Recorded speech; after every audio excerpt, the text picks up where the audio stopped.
Oh, frig me. Greetings, everyone, and welcome to the 31st edition of Cinema Effect.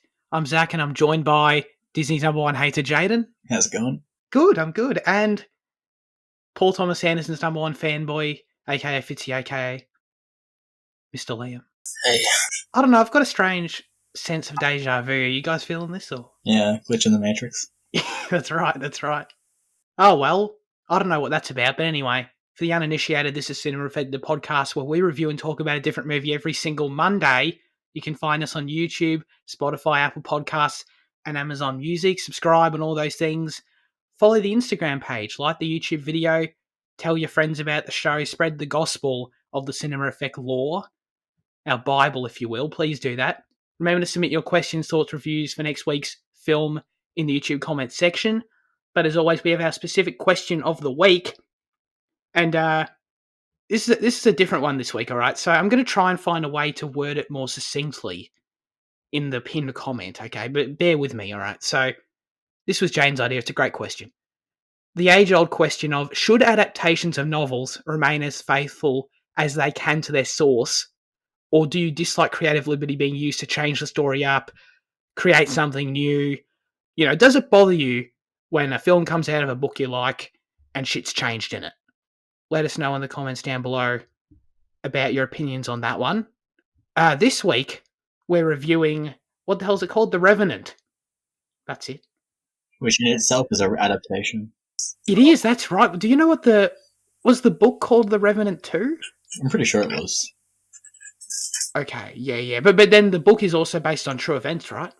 Yeah. Like, loosely, I think. Yeah. We'll get into that, because I know old mate Hugh Glass was a real bloke. So the film opened in the US on January 8th, 2016. It was directed by Alejandro G. Dude, anyone want to attempt that surname? Iñárritu, I think. Oh, great. Perfect. Thank you. Its genre is survival drama. I put that down. IMDb said action. I thought that was complete nonsense. So anyway. And the synopsis is, a frontiersman on a fur trading expedition in the 1820s fights for survival after being mauled by a bear and left for dead by members of his own hunting team. That he does. How do we feel about The Revenant? I'll start with you, Jaden, because you've seen the movie properly before. I think it's magnificent. I really love it. I really do. I think I just don't know where to start with it. But it's just brilliant and large, and it's just, you know, it feels like an epic, but without, you know, before our time length of an epic, you know. Granted, it is pretty long, but right. Still, I don't know. Yeah, I just think it's great. Well, it is pretty close to like traditional epic length, I think. Yeah, it's like 3 hours kind of thing. Yeah, it's getting there. It's almost an epic. How about that? What about you, Fitzy? Wait, Fitzy, had you seen the movie before? I don't remember. Yeah. Okay. Well, I remember I answered in my that question. The films that people like that you didn't like. Yeah, you didn't like as much. Right. Okay. Yeah, I don't know. I still think it's just a bit boring for me. Although I like parts of it, and I mean the technical elements are great, and I like when Leo gets back. I really like the last 45 minutes. I think that's good, but yeah, I'm still mixed on it, I guess. Yeah, I'm mixed on it too. I'm with you. I'd seen the first hour of this movie for sure. As it went on, I was thinking to myself, I started doubting how much of it I had actually seen, and then I realised I had seen up to the bear attack before, I think, which isn't very far in the movie. So this is basically my first time watching it, and I don't know, yeah, I'm mixed on it too. It absolutely feels big, and I think that's its biggest strength. I appreciate the technical aspects as well, everything that kind of went into creating this sort of visceral survival experience for the viewer. I think they nailed that. And I think, you know, the director and shit has talked about everything that they did to shoot this on location and only using natural light and things like that to really enhance the way that's captured on film. And I think they nail all that side of it. And I think that's awesome. But the story is just such a mess, in my opinion. I don't really understand what's interesting about this story or about any of these characters whatsoever. And I was definitely bored, like you, Fitzy, a lot of the time. And I was trying to think about why that is, outside of just, I don't know, it's boring. Because, I don't know, I kind of came to the solution in my head that the what's going on, what Leo goes through to get back to the camp and then get his revenge on old mate Tom Hardy, as it's kind of playing out, moment to moment, it's just kind of uninteresting. Like, Leo walks somewhere, makes it to some other, river or something, finds food. I don't know. It just feels all really drawn out and really uneventful, even though it is visually spectacular. I was definitely feeling the length of that at times as well, and yeah, I like the last bit the most in the movie, like you, Fitzy. But the issue that I have with it is you said it was the last 45 minutes. I swear to God, I could be wrong. I don't want to speak with certainty, but I was paying attention to the time, and I swear to God, like, Leo only makes it back to the camp in the last 25 minutes, 20 minutes or something. And I'm like, wow, I really could have used this earlier in the movie. But does the boredom aspect at all affect you, Jane? It doesn't really sound like. Oh yeah, no, it does. Like it's Okay. like it's certainly crept into it quite often. But I think that in the moment I kind of feel it, but then kind of in reflection, as I examine it as a whole, you kind of just you kind of forget about the boringness of it as when you look at it as an entire journey, and because it's like you were saying, Yeah, I see that. If you look at it as like the point to point of Leo's journey, it can get rather dull. But if you just, I think in reflection, I like it much more than when watching it, and so like in my mind, as I think back to it, the boredom kind of erases itself, but it was definitely there while watching it. Yeah, I see that. Looking back at the big picture for sure, and you kind of think about the entire journey, like you said, the entire bloody expedition of survival, it definitely is. It's something to behold, and that's where all then that's where the visuals come to mind for me immediately. This movie is absolutely stunning. The friggin' the location scouting team, whatever, they did a tremendous job with making every location just feel, I don't know, just feel so real, feel so visceral, I guess is the best word for, how the characters experience that environment. I thought it was really great in that way.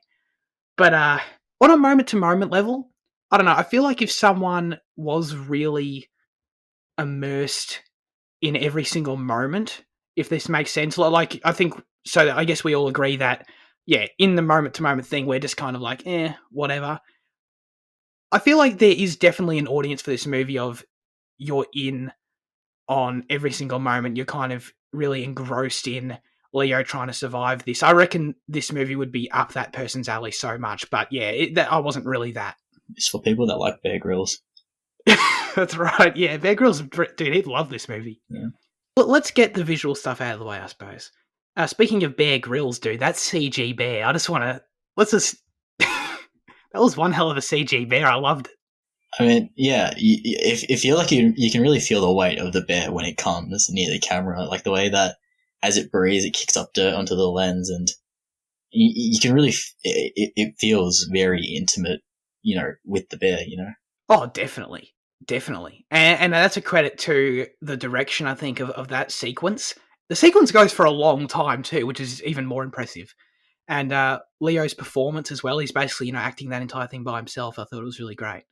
I did find it weird. I did a bit of research into this I wanted to kind of hear from the VFX guys about the bear, because I was so impressed by it. And I found it was weird to find that old mate Alejandro, the director, who also directed Birdman, fantastic movie, and he said something along the lines of, apparently, like, he didn't want to reveal how they did the bear sequence to not, like, expose the visceral nature of the movie or something. And I was just kind of thinking to myself, what are you Is he trying to suggest that we're meant to believe that they had a real bear or something? Like, Yeah. it's obviously CG. No, Leo actually got mauled. Yeah, exactly. It's like, oh, we'll keep a secret how we shot this thing. It's like, well, otherwise there's a lawsuit wonder, against him. You know, that's why there was a real bear. He actually got mauled, and they don't want to open up a lawsuit. That's why it's a secret. Exactly.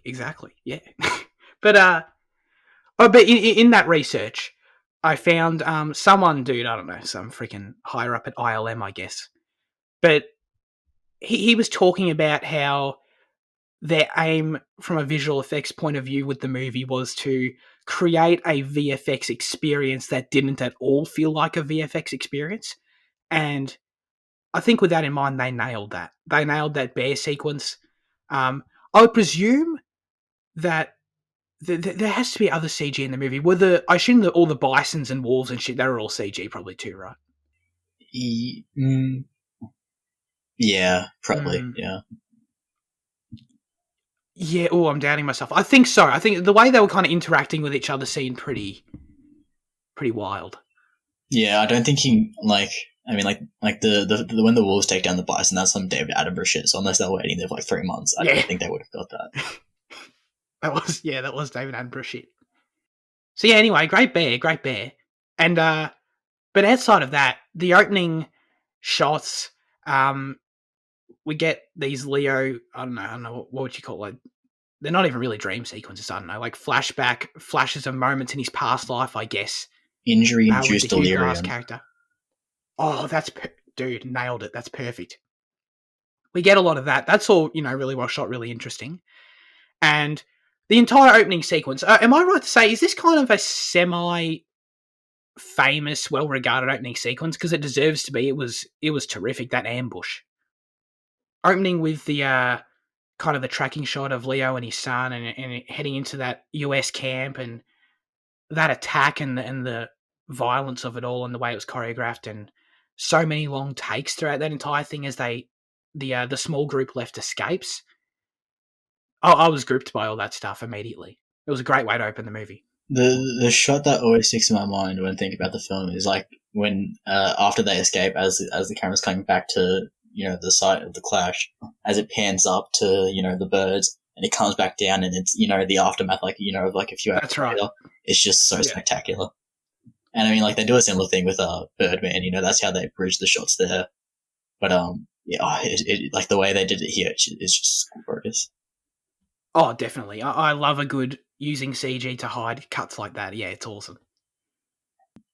I think with this film, more than others I've seen in the past that I can think at the moment, the music elevates the visuals to another degree, because I think with the score, it kind of feels more like a soundscape at time, and like it really feels like the music does build upon the massiveness of the mountains and the surrounding area and like the bleakness of it all. And so like I really feel like had that not been there, they wouldn't have been as effective, especially like in like shots of just when Leo's walking across that field, I don't know what you call it, but and like there's just like it's just ranges all around him, and it just feels massive, and the score just does so much to enhance that. Totally, yeah. No, the scale of everything and the score totally enhances the scale. It's terrific. They shot the movie in... Oh, here we go. Hang on, I got trivia about it. Here we go, perfect. Due to production being behind schedule, the snow melted during the location shoot in Canada before filming was complete. So, yeah, dude, all the location scouting there was phenomenal. But yeah, same goes for this next one. With summer rapidly approaching, there was no choice but to relocate the entire production to southern Argentina, where there were similar wintry conditions. I don't think of Argentina as having that sort of terrain at all, but dude, I don't know anything about Argentina, so I was surprised to hear that. Yeah, I just think of Argentina and escape Nazis. That's right, yeah. So, I love the opening. I love the bear attack. After that, the movie definitely falls off. I don't want to say falls off a cliff, like Leo and his horse did, hey? But, that was a weird moment. Yeah, but, he went full Han Solo and Hoth and, slice that. Exactly. Yo, when that happened, I thought about that Empire Strikes Back moment immediately. But then I read in the trivia, I don't think I wrote it down, but I read in the trivia that apparently like that moment in Empire Strikes Back was inspired by Hugh Glass doing that in real life. So that got like super meta. That was cool. The Wampa was the bear. Yeah. But yeah, no, I don't think the movie fell off a cliff afterwards. It kind of rolled a bit down a steep hill, we'll say, for me after that. I don't like Tom Hardy in this movie at all. His performance is fine. He's just kind of pissed off dude who's bitter about everything. His character is just so paper thin to me of, I'm a selfish bad guy in this movie and I like money. Cool, dude, whatever. And he just, it's just so one-dimensional to me. I don't know. The whole time he's just clearly a dick. When he says he's going to stay with Leo's body, he's clearly, wow, I totally trust this dude to do the right thing by old mate Leo and his son here. And then, I don't know, the movie just continues to insist to give us these like monologue moments with him, like we're exploring his character or some shit. Like his character has depth. I don't know, I'm sounding quite pessimistic here. But I know you're Tom Hardy. Are you Tom Hardy's number one fanboy, Jaden? Is that I wouldn't say number one, but I reckon I'm up there, like top 10. Sure, maybe number 7. Yeah, about that. Yeah, 6, 7, yeah.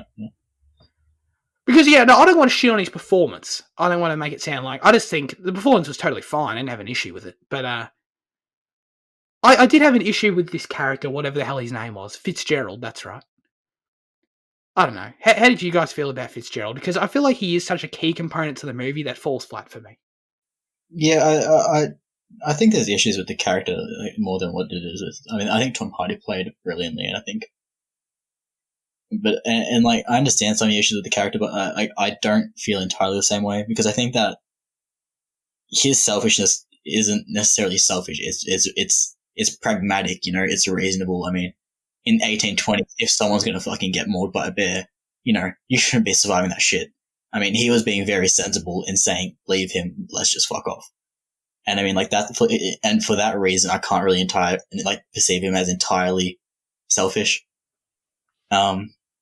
Yeah, right. And I mean, he even wanted to mercy kill, DiCaprio. And I mean, like, yeah, like it is selfish in the end, I guess, like when you kind of, when it comes to the bottom of it, it is.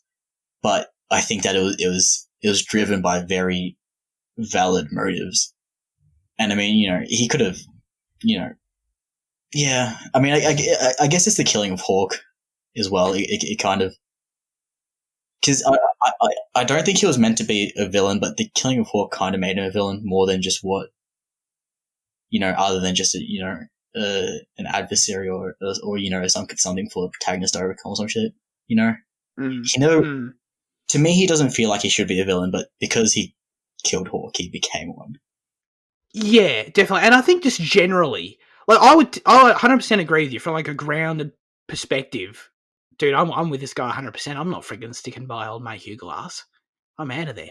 And that is selfishness that's totally justified. Like, I don't take an issue with that at all. It's just, I feel like the movie makes such a strong effort to position him as egregiously terrible in stabbing Hawk, in the way he monologues constantly, leaves people behind, kind of manipulates whoever the friggin'...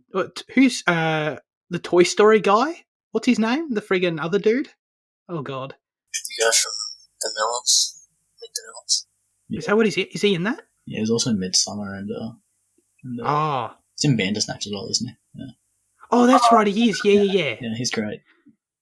Yeah, he is really good. But sorry, dude, he looks exactly like Sid from Toy Story, right? Yeah, a bit. That always cracked me up. I've seen that comparison before, and I can't get it out of my head ever.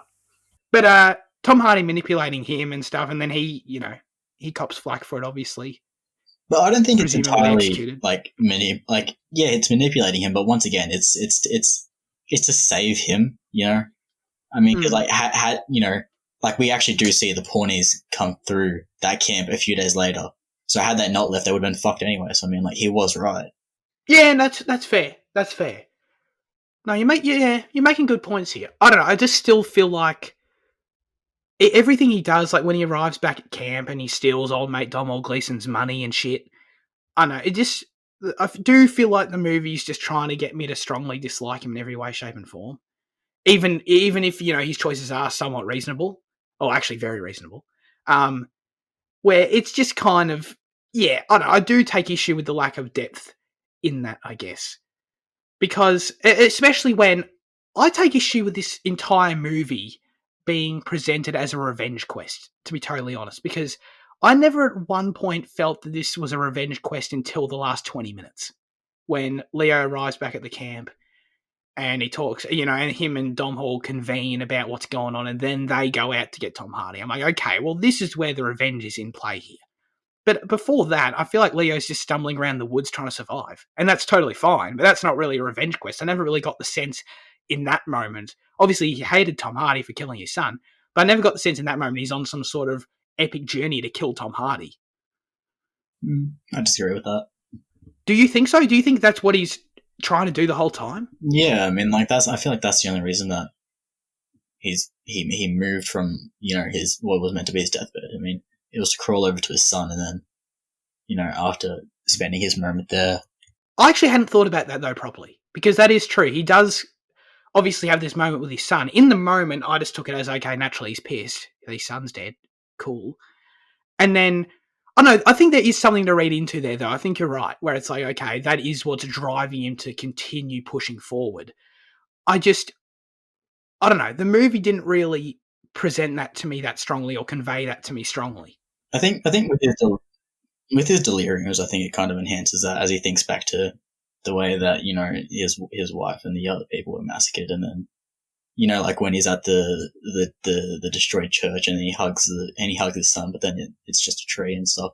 And I think like those kind of moments, like, those moments that flash up every now and then, they're kind of just to keep that kind of core theme of revenge in the back of your mind until the last 30 minutes.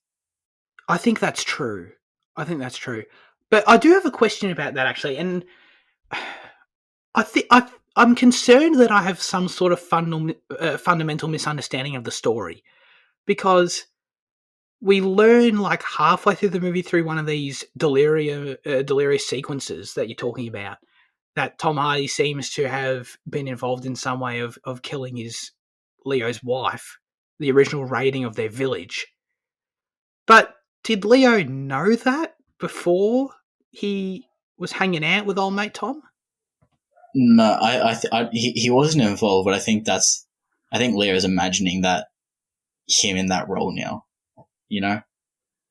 Oh, okay. So he's kind of putting Tom Hardy's face on the face of the lieutenant he killed, and that's is that what happened? Was there a scene with his face? There was a quick shot where Tom Hardy was dressed up as I guess he'd be a US captain or some shit. I don't know, as some sort of army dude, and he was like killing people in Leo's village. So I was confused about that. No, I don't think he was actually involved, but I actually don't even remember what you're talking about. But if that was the case, then I think it's just Hugh in his mind, because now that Tom Hardy's character's killed, his son, the last part of the Re or whatever. Is it the Re? Was that the thing? He's kind of just putting him in that position now. Okay. All of these factors I'm talking about, whether it's my own fault for being, not understanding the movie, maybe, combined with Tom Hardy's character just lacking any depth, all of these kind of factors for me are just combining for me to not even give a shit about this quest, about this revenge. I don't care.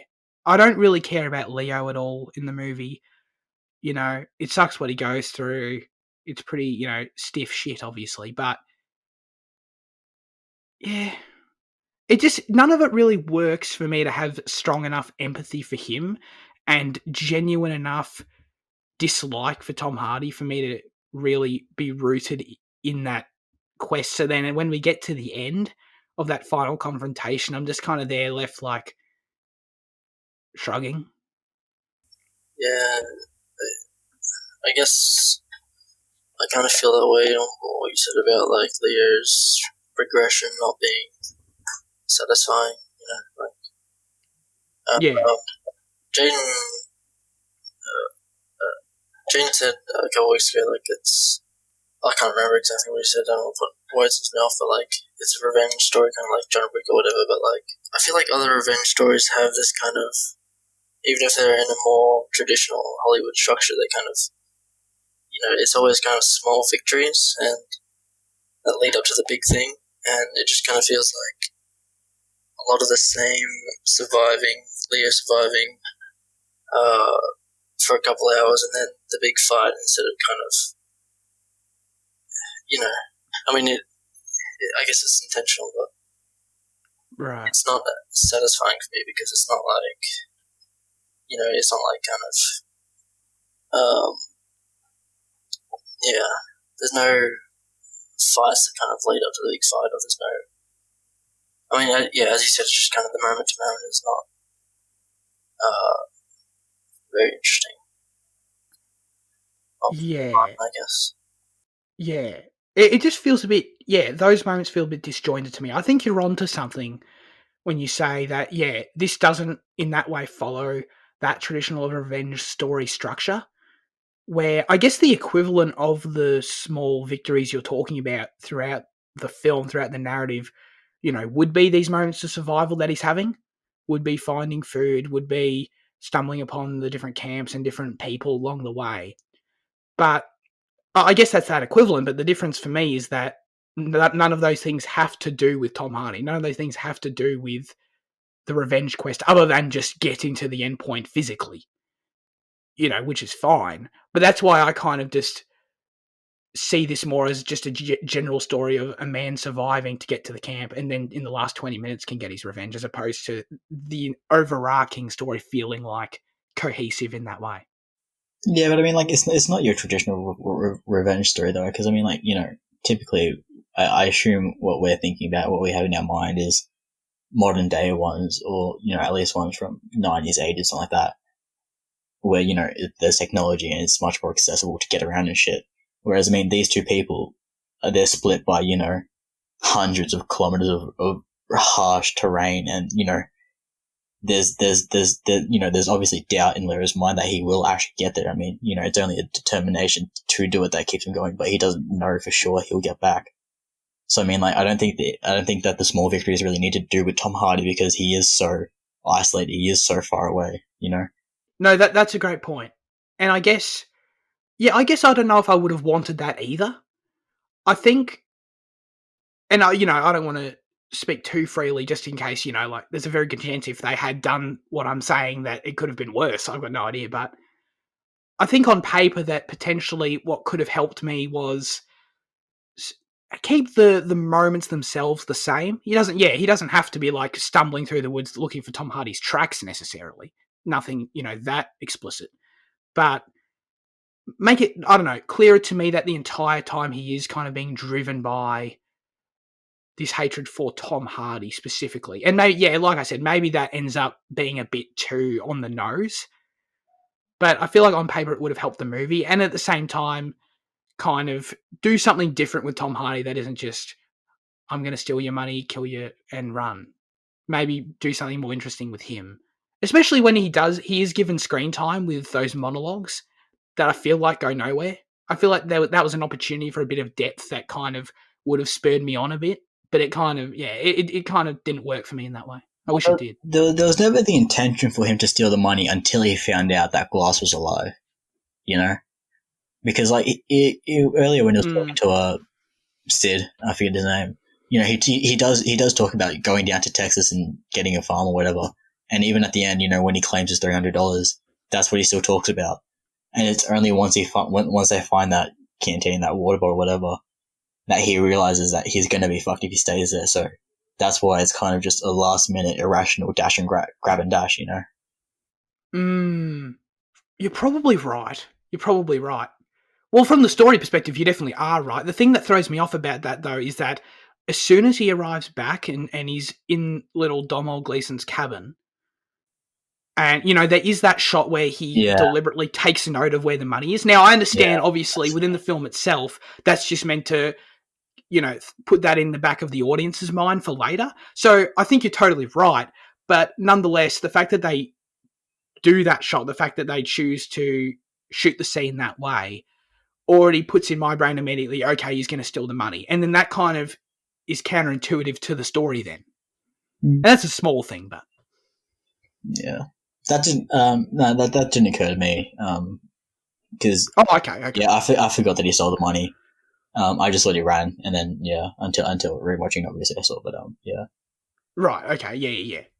Everything in the film leads to the last 20 minutes of actual revenge stuff, which is cool.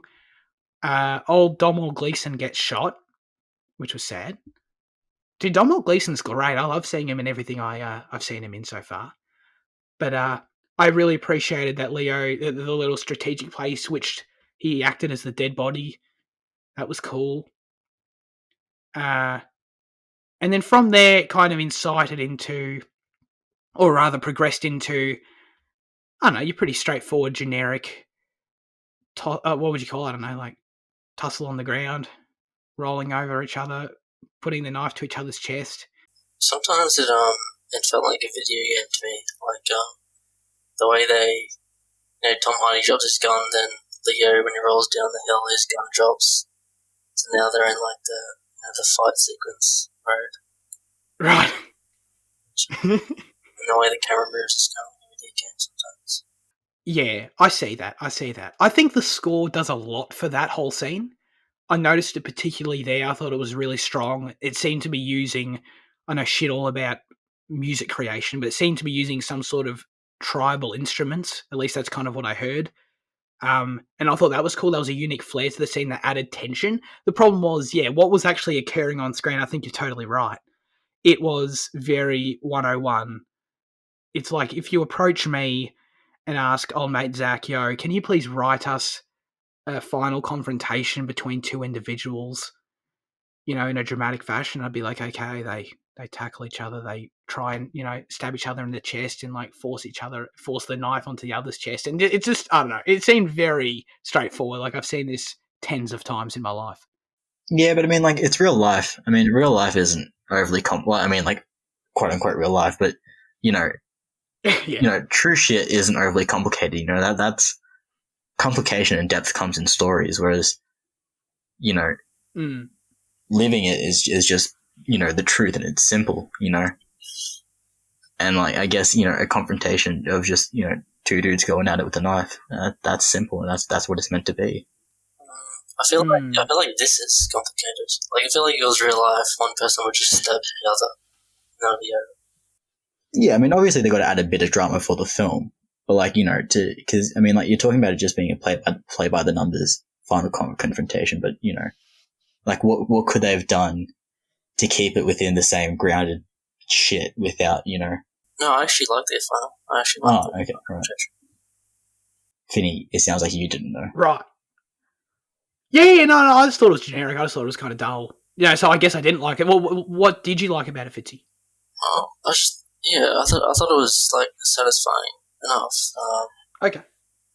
Not necessarily because of its realism, just because I thought it was, I don't know, a well choreographed fight, I guess. I just like everything from Leo arriving at the base and Domhnall and Sid fighting, and then Leo tracing the tracks and everything. I just find it very entertaining up to the last minute, I guess. Sure. Yeah. Let me search up Sid's name so I can actually call him by his character's name. Oh yeah, good call. I know the actor's Will Poulter, but I can't remember his name. Oh, that is it. Yeah. Good call. That's so Sid. That's so good. I just needed to wear that Jim sculpt. Bridger. That's what it is. Bridger, yeah. Okay. I don't know. I can see that. I can see it. It's just. It feels like it works for the movie. Sorry, Fitz, you go. I think what's Tom Hardy's what was his name in the movie as well? Fitzpatrick. Fitzgerald. Yeah. Nice. Fitzgerald, like him calling Bridger boy every second kind of speaks to what you're talking about. That kind of just painting him as this, inherently evil kind of character, constantly like demeaning him and stuff. Yeah. It feels. Sorry. It feels like in every way, like the movie's just going out of its way to just remind me that this dude don't like him. I kind of see the boy as more of an endearment. It probably is more of a talking down thing, but he kind of does seem to take on, not necessarily paternal, but he does try to teach him stuff throughout their journey back. So I kind of just see the boy as more of a, not affectionate or some shit. Like, it's not entirely demeaning. But that conclusion to that relationship is interesting. It's just that, yeah, the dynamic between the two characters never really engaged me enough to care. That's fair. I guess because Bridget never, like, if it is what you're talking about, Jane, with Fitzgerald kind of trying to teach Bridget something. Like, Bridget never lent into Fitzgerald, or never kind of went for him to be taught anything. Yeah, I mean, like, he never acted as the kind of son. Yeah, no, that's also fair. But I don't necessarily think of it as a son role, but I think that Fitzgerald always cared about the people that he was on the expedition with. Like, from the start, he's telling, Gleeso, how much men he lost, and, this guy's gonna die because of this or whatever and stuff. So I think Fitzgerald always cared, and that, Bridger was just the last one there that he could care for, and that's why he did, Right. Yeah. So, yeah, the whole final confrontation thing, I think, to all your points, feel like it works fine for the movie and what the movie is in terms of being this grounded, realistic thing. I think that's fine. Obviously, it does have the added spicy drama to it. That's fine. I don't really take issue with that. It's just that I also wish that, for me, if it is taking this grounded approach, if it is going to do so in a way that's pretty straightforward, I wish there was something thematically to kind of, for me to latch on to, for me to be able to be fully invested in that. Because the dialogue we get, like, I think when Tom Hardy dies, it's like, nothing's going to bring your boy back. Revenge is in God's hands, and Leo kicks him in the river. It's like, all right, cool. I don't know. It just feels... It feels a bit uninspired from a pure narrative perspective. Is that, okay, this is the kind of story we're telling here? I haven't heard this 1,000 times. Yeah. I can stand to agree with that, yeah. And, maybe that is just kind of what I value in movies more. I do really enjoy that side of films and, in the screenplays and themes that are explored and things like that. So I can see why, this movie would be beloved from a pure filmmaking perspective, And I definitely didn't, strongly dislike it. But I'm sorry, I shouldn't cut myself off too early. But let's get to the actual ending, right? So what the hell happens at the end here? We got the Native Americans kind of, who, they've got this whole subplot in the movie the whole time, and they are trying to find their daughter. They ride past Leo. And that's the same one Leo saved, right? Like earlier in the French camp? Right, okay. So, was the whole idea of that meant to be something along the lines of, this journey that Leo went on it was worth it in some way, or that it was beneficial if because of how he was able to reunite these people? It's kind of what I read it as, but... Yeah, I don't know. Like, it's I don't really read too much into that, but thinking about it now, I think back to like earlier on when the Pawnees first go to the French and they ask them for the horse. The leader tells them about the injustices of how they came and they took everything from them, and it's like, they have the right to they have their right to do what they need, and I kind of just see, like, perhaps in DiCaprio's Glass saw that them exacting revenge on Fitzgerald was more something for them to undertake rather than him, because they suffered the greater injustice, and that's why he gave him over to them, and that's okay. Huh. I don't know. I hadn't thought about that. I'm just bullshitting, complete. Yo, but you might not be wrong. That's fair. I think the only reason I want to talk about that scene, I want to read into it a little bit, just because the way it's presented in the movie, when Tom Hardy is on the other side of the river there, and the Native Americans slowly ride past Leo, staring at him for a minute. That whole exchange feels super we're trying to convey something to you right now. And maybe I'm wrong, but it does feel like the filmmakers are trying to bring something together thematically there. It doesn't just feel like a random scene where they're just like, yo, what's up, dude? Give you a wave and keep riding. That would feel weird otherwise. All right, well, there you go. We got two ideas there. That's fine. But how do you guys feel about the actual final shot of the movie? Where old mate Glass, he stares into the camera and he pants a lot. I think the final shot's really great. Yeah? I just enjoyed it. Kind of, it's weird because I don't think there's another shot where someone looks directly into the camera. It's kind of like you see into his soul after this big journey, this big peaceful journey. That's true. I think that's definitely what the shot's trying to be. I think it is meant to be a sort of reflective sort of moment for the audience. And I think that's kind of what the panting is too and stuff. It's just kind of meant to be, wow, like, look back on this journey we've been through with this dude, and he's kind of acknowledging our existence of how crazy that whole thing was, and kind of a cool note to leave the movie on. I thought it was okay. I don't know. I think it does just go back to, if I cared about the survival, if I cared about the journey more, then that would have an impact. Otherwise, the whole looking into the camera trope is quite specific, and I think it can work. It didn't work for me here, but if I was engrossed, it would. So I think that just comes down to that subjective element. I mean, there are so many moments throughout the movie that Leo kind of experiences. What are some highlights we haven't touched on? There is the falling off the cliff. That was kind of strange. I think the relationship with that other dude he finds along the way that's eating the bison. Oh yeah. And like that development there, and then he dies, which is a shame. Did he? Yeah, how does he die again? He gets I up forgot. by the French.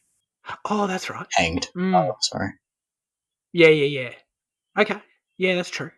I think that moment was meant to be not obviously not his death. It's not meant to be a win, but I think him finding that man, and I think it kind of that's I don't know. I think it helped him finish off his journey, because without that dude, he'd be fucked. I mean, because like that dude heals him a bit, and he shelters him, and whatever else. So I mean, I think that was meant to be a little win that we were talking about before. Yeah, I agree, definitely. They kind of hang out for a bit, and after he's been swimming for a bit. One of my favourite little moments in the movie, we're talking about these little beats, was when he's in the river and all the Native Americans kind of spring up from all different spots, like on top of the cliff above him and around the side, and he's like trying to crawl back into the river, and he ends up having to swim away. I like that a lot. Just the way it was shot, like with the camera always right with him. I felt that kind of claustrophobia there. I thought it was really cool. Did somebody say trivia? That's what I thought. No. So, this film was shot chronologically, which is insane. It was shot chronologically on an 80-day schedule that took place over a total principal photography time period of 9 months. So the delay that we talked about earlier would have kind of been in the middle of that, I suppose. The cinematographer talked about how, I already mentioned this earlier, but how much of the plan and how difficult the shoot was to plan and how lengthy it was and all that, because of the decision to only shoot with natural light for maximum realism, which is insane. So that means there was only a few shooting hours available every day for them and what they needed. So they had to be carefully planned in advance. Dude, whenever, these filmmakers go above and beyond to commit to a vision of what they want the movie to be visually, and they have to friggin' change everything about their production around that, I admire that. It'd be a pain in the ass, but it's very cool. Didn't they have to use? I think there was one time they had to use like artificial light because one of the campfires just didn't light the scene correctly enough. I was like, was that? Yeah. That's right. They said, what was it? They said, the only time they don't use artificial light in the movie is a scene next to a campfire, and they had to lay down light globes just to make the fire stable, or make the light source stable rather. But I mean, there's a few campfire scenes in there, so for them to only need it once, good job. Yeah, definitely. I've got a piece of trivia for the film, actually. Oh my god. the composer, Ryuichi Sakamoto, I think that's how you say it. I watched this documentary about him a couple of weeks ago, and he got cancer before the like half a year or so before the film, before they were started production or whatever, and it was supposed to be his like last collaboration or soundtrack role, kind of, just because he liked Iñárritu's film so much. So yeah, he did that. He's done a lot of like soundscape kind of soundtracks, like Jane was saying. So he's still alive, but yeah, it was supposed to be like good. the last big project. Awesome. His music was very impressive. I liked it a lot. This movie was Leo's first win for Best Actor. I mean, I know it is obviously inherently unfair. I don't want to do the thing. It's like, well, his performances in other movies were way better. They should have won then. It's like, well, obviously every year the field and competition that he has to win the award is way different. So it's like not really a fair comparison. But I thought I did like his performance. It's definitely just inherently not my cup of tea when it comes to performances I really dig, but this is definitely very different for him, and I can imagine it was probably a great challenge. I remember he used to talk shit all the time about it. Like whenever someone, I think it was Year 10 Media when like someone talked about when they said Leo won the acting order for this sort of thing, and you turned to me and go somehow, and I was like, holy, I was like, the fuck. And then I find out you haven't even seen, like, you haven't watched it properly. I was like, jeez, Finny. I know, I'm pretty unfair, aren't I? Yeah. Often. Yeah, like I said, I definitely prefer like almost every other performance I've seen him with, but yeah, no, there's no denying this was great, and I appreciate that at least if he's going to get that win, I appreciate that he got it for something that was kind of new to him, and it wasn't just like, oh, Leo's doing Leo, good for him, he gets an award for it. So I mean, he does deserve an award for just being Leo. I mean, like, yeah. Let's be honest. Just for existing? Yeah. Sure. Let's give our final verdict on The Revenant. How about you kick us off, Fitzy? I'm going to give it a 6 out of 10. I do find it pretty boring for most of it, but I have to respect all the technical elements. The cinematography and the soundtrack is amazing, and I do enjoy the film more as it goes on. So, Jaden? 8 out of 10. An 8 out of 10 is what I gave it the first time, and I stuck with it this time. Although this time I did enjoy it less, but that's just due to, I think it's just due to how close I've seen it in since like last time. Granted, it's been a few years, but still, I think when I watched it the first time, it wasn't a film that I needed to see again for, at least 5 years. Definitely. Yeah, I can't imagine seeing this again in the next 5 years either. Yeah, I'll give the movie a 5 out of 10. As soon as it finished, I was confident I'd give it a 4 because I didn't think the story really was interesting or it didn't work on any level. I just thought the screenplay was kind of dull. Still, of course, have all the respect for the technical aspects of it. But you guys have won me over slightly on the story side. I do think that thinking about the character choices, thinking about the climactic moments, even though I don't like them, even though I'm not really engaged by them whatsoever, I do think you've kind of won me over in that I think they do work for what the movie is and what its identity and what it's trying to be in terms of this grounded experience. I think that's cool. I think, yeah, dude, obviously we mentioned everything visually, technically, score, all that's terrific. But for me, it is that overarching, all of that comes together to create this sense of scale that's just really the main positive, the main takeaway I have from the movie, in that what I think about looking back on this movie in years to come will be, dude, that was such a big feeling movie. And that's hard to achieve, so I appreciate everyone that made that happen. Nice. Let's get into news chat. We got some cracking stories this week. This is going to be a roller coaster of a news chat, I know, for some of us, for all of us. Yeah, actually, yeah, for all of us, I think. let's get our release date swaps out of the way, okay? So June has been pushed so far, so goddamn far, to October 2021, taking the Batman's original spot in the Warner Brothers lineup. The Batman was then delayed to March 2022. So that one's not as bad. That's like a 5-month thing, I think. Yeah, but math. That's still an extra 5 months from what was the original date? October, yeah. No, October. but prior to that, October. Did it have an original date before that? I thought it did, because I thought it had already been pushed back once. No. Well, I mean, if not. No, you might be right. You might be right. It might have been July. Yeah. So that's not as bad, but hey, still 5 more months to see that movie. That's still a bit disappointing. But guys, don't panic. Don't panic, everyone, okay? Because Warner Brothers, they're coming in to save us. Hear this out.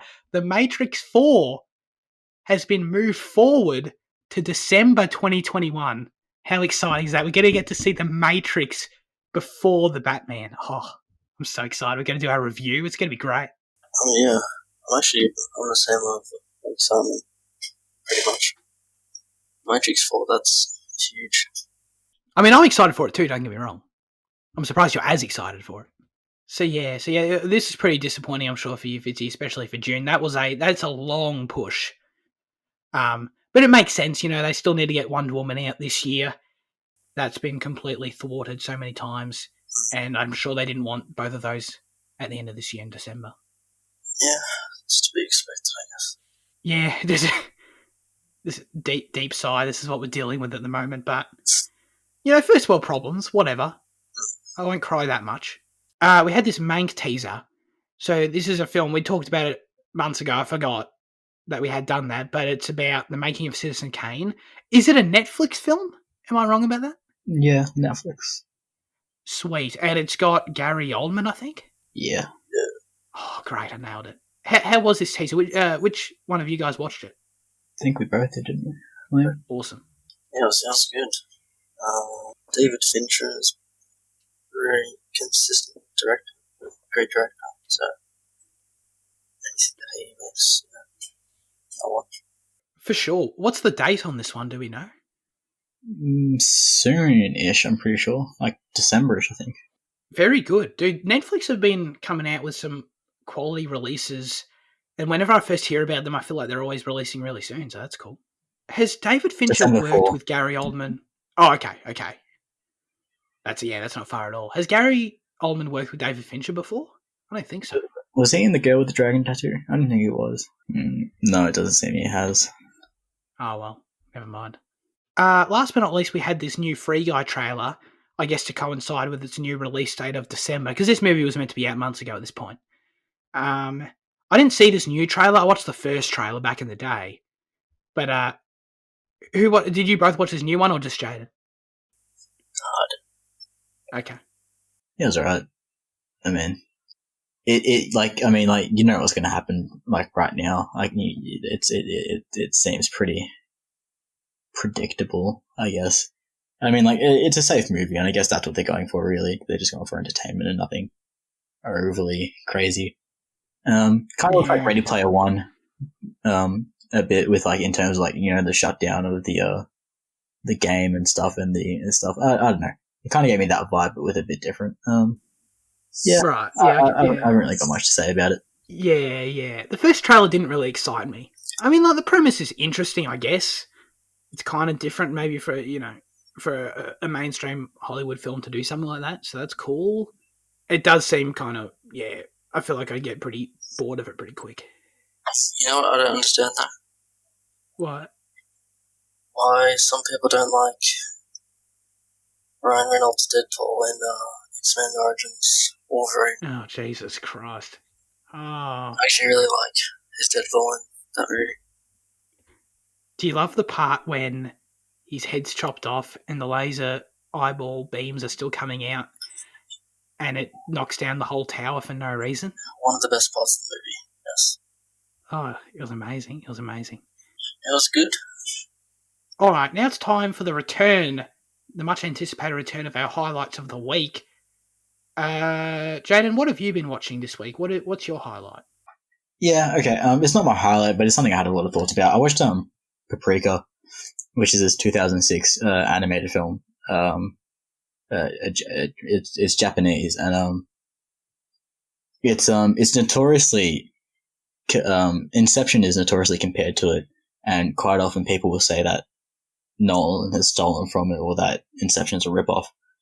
But I mean, like, watching the film, they're nothing alike.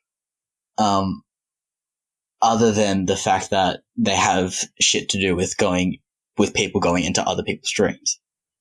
There are a few shots that are very similar as well, to be honest. Like, but it's only 3 shots, and that's the thing.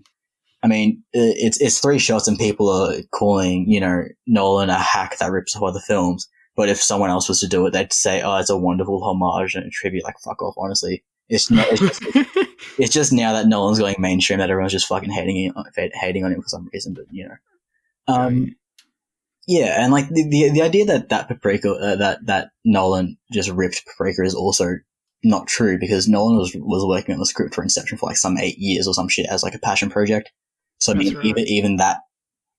So even the idea that he stole this core premise is false.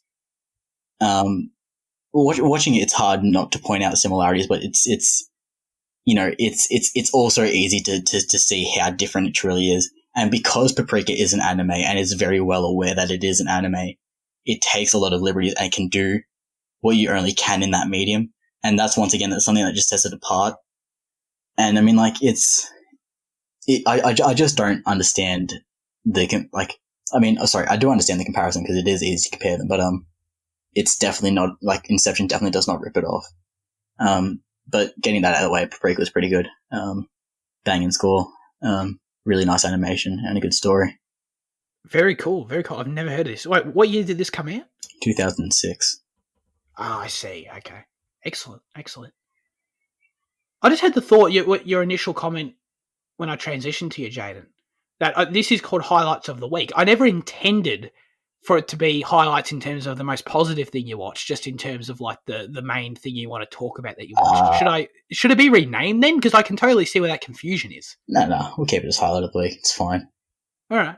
Now that you've had a clear definition, it's it's okay. Yeah. Anyway, what about you, Fitzy? Well, seeing as you just defined Highlights of the Week, I'm gonna go against that definition and name 2 films. Oh no! The first is an action film that I rewatched.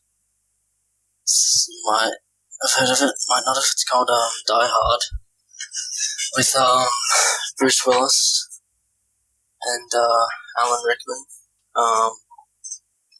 It's just a perfect film, just a perfect action film. Yeah. Great, pacing and build up, and Alan Rickman's performance is just amazing. It's a great, sophisticated villain, and the way they use the tower is really great. How like every part of the story is kind of told from different parts of the tower and outside of it.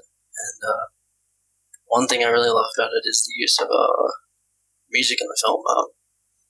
Ode to Joy is used. Ode to Joy is used in it, and when the criminals come in, it's kind of a slow build-up, but later in the film, it's kind of reintroduced, and in a kind of climactic scene, it kind of just all comes together in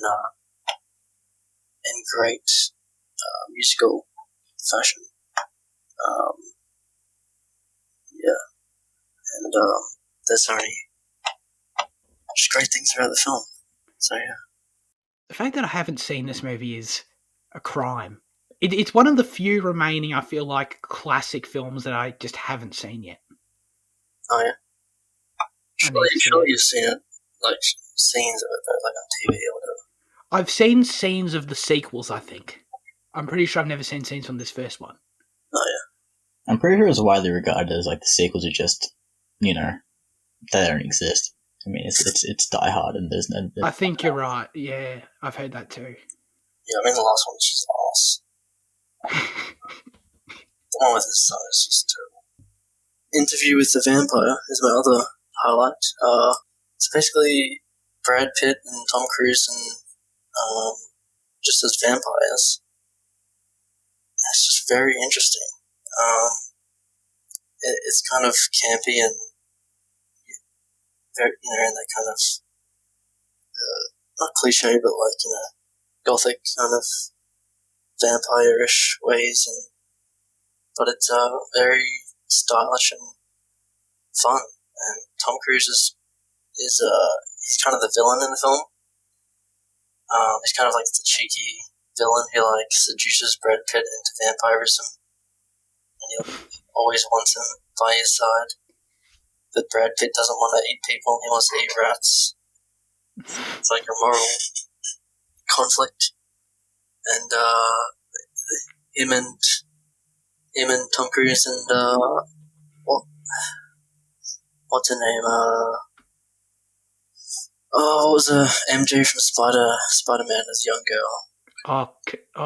Kirsten Dunst? Yeah, young Kirsten Dunst. Basically, they travel the world looking for the vampires and stuff, and yeah, it's just really fun. Is it a comedy? Not really. I guess you can see it as a comedy, but it's kind of a semi-serious drama, I guess. Okay. But it doesn't take itself too seriously, so it's kind of fun, comedic way, I guess. Cool. Yeah. God, I've never heard of it. Yeah. Well, apparently it was very big at the time that it came out. Everyone was reading the book and watching the movie and stuff. But, right. Huh. I didn't get to talk about. Dude, how do you say this movie's name? Incendies and Sendais? Which one is it? I think it's Ensemble. Oh, God, I'm way off. Incendies, but yeah, I don't know. Okay. I mean, I'm no French speaker, so I'll just botch it on purpose. Incendies. Okay, I'll go with that. Whatever.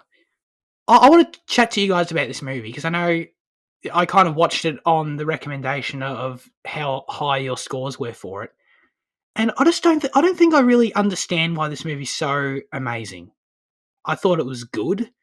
I liked it enough. But I just had enough weird niggles with it and issues with it that I couldn't really take anything away from it. That was where I thought, gee, that was great. Denis' direction is, of course, terrific. And I really like the way he presents the whole Middle Eastern setting.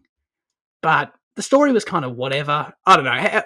What is so amazing about this movie? I need to be I feel sold on it even after seeing it a little bit. I don't know. I just like so much about it. Okay. Just the characters, the story, the epic kind of revelations journey. What were your problems with it, I guess? I don't know. I didn't really like any of the characters except Narwhal I liked enough, I guess. Enough for the story to at least engage me from her perspective. I didn't give a shit about her kids. I didn't care about their journey, their beat by beat of going to each just clue for the next person to talk to. And often, I think if I'm remembering correctly, the vast majority of the time, the information they find out, the audience already knows anyway. So it just felt a bit strange. I think the only revelation they get that we didn't already know was the big twist, which was kind of just really silly. I didn't really understand. The twist was just weird. It felt like super shock value stuff that I don't really understand how it adds to the movie thematically. I don't know. I didn't. Yeah, I don't know. The characters, the story was just fell flat for me in the end.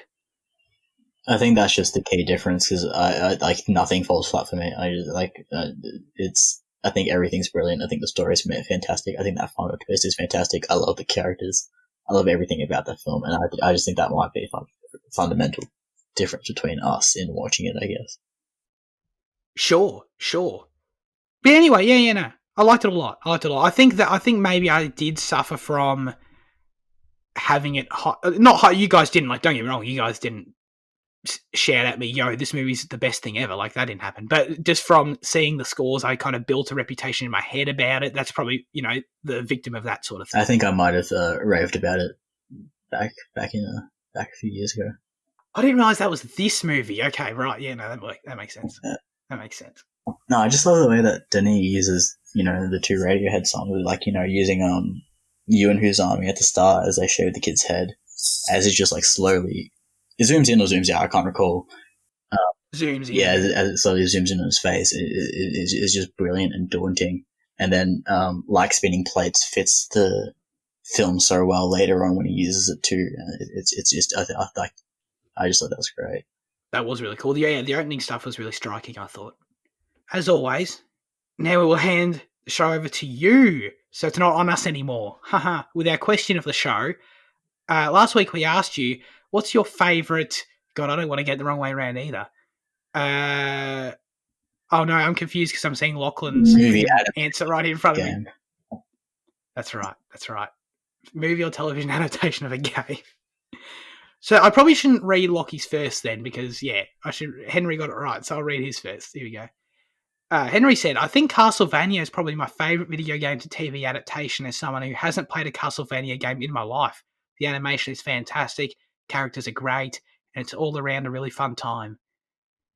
Henry's answer is correct. Lockie said, mine would definitely be Telltale's The Walking Dead series. So Telltale's The Walking Dead series, for those who don't know, is a video game. So he's got the question reversed, but that's totally fine. I really don't mind. Don't worry, Lockie, we don't dislike you any more than we already do. The whole first and second seasons are just amazing and heartbreaking. I just love all of Clementine's story arcs, and it's just an all-around perfect character. You will always be remembered, Lee. Wow, what dropping a spoiler. Oh my God. I could have censored that too, and I really didn't. So that's on me too. Sorry about that. You see, The Walking Dead in itself is based on a comic book, so he's actually wrong there as well in saying that he's talking about a game based on a comic book. So I mean, really messed up, dude. We were going to ask that next week. We were going to ask what your favourite adaptations of comic books were, but you blew it, so. Stuffed it. Cheers. What are our answers? I'm with Henry on Castlevania. 100%. Really enjoyed that show. I've talked about it before. Yeah, I just love that whole world. I love the games as well for creating that world. I haven't played them too extensively, but seeing that brought to life in anime was pretty sick. Oh no, I said anime. I watched it. Quick, Jaden. No, something I kind of struggled with. And I realize I haven't really seen that much. I think Silent Hill and Tomb Raider, like the newest one, are decent. But I think my favorite one is Detective Pikachu, or like any like Pokemon movie for that fact. I just love Pokemon films, and I think like Detective Pikachu, there's live action ones. So we'll just talk about that one because it's a bit different. I think it's great. I think the humor's great. I really like the story, and it's got enough emotion, and it's I think it's great.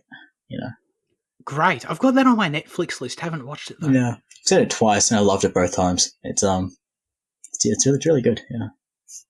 And cool. Yeah, okay. Yeah. I mean, like if you like Pokemon, I really don't. It's hard to not like the film. I think you can't go wrong. Well, it's the only one I think I could find. So, Doom. What? Doom? No. Wait, hold on. What's it on? Prince of Persia: Sands of Time.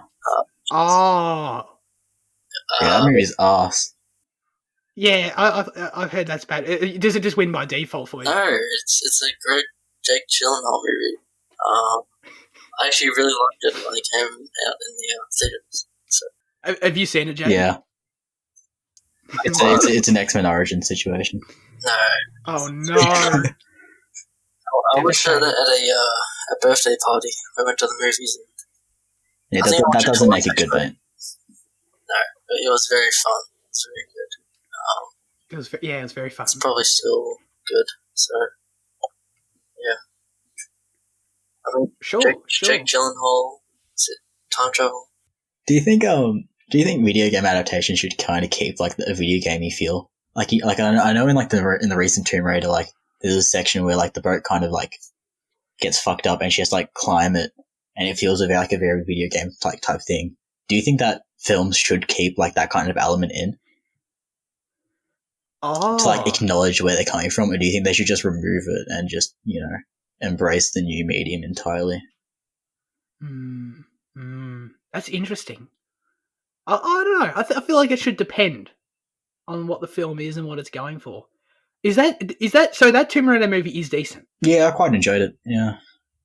Okay. I think, okay. Yeah, I've had that on my radar. Yeah, I've got the score by Junkie XL, or Tom Hulkenberg, I think his name is also what it goes by. It's pretty good. Yeah, I don't know. I feel like tonally it depends on the movie. I don't know if I want to see that a lot. Yeah, no, I don't think it should be a feature often, but like when I do see it, I like it because Yeah. It can add a bit of character to a film. Like, I don't know if I want to see it in this Uncharted movie. I don't even know if I want to see that movie anyway, but I guess it'll depend on that trailer or whatever. But yeah, I don't know. It's a good question though. Could have saved that for All right, very good. Thanks everyone for tuning into Cinema Effect this week. We appreciate you as always. What are we watching next week, Fitzy? We're doing Portrait of a Lady on Fire, which is on Spain. It's a 2019 French film. Oh, it's French, is it? I didn't even know that. No, you're gonna hate it. Yeah, I'm going to. I mean, it's a French film. It's a period piece. It's slow drama. You're gonna hate it. The only thing that'd make it worse is if it were black and white. Oh god. Well, I was disappointed that this was a 2019 film. I thought maybe we'd get another 2020 film in here to add to the films I've seen this year, but alas. 2020 in Australia. Oh, was it? Okay. Oh well. All right. Anyway, what else do I have to say? Social media links are in the description. If you want, you can rewind back to the start of the episode where I told you to do all those things and do them again. You know, it's up to you. But anyway, guys, cheers for joining me. Yeah. No worries. Yeah. Have a great rest of your week, and goodbye. Goodbye.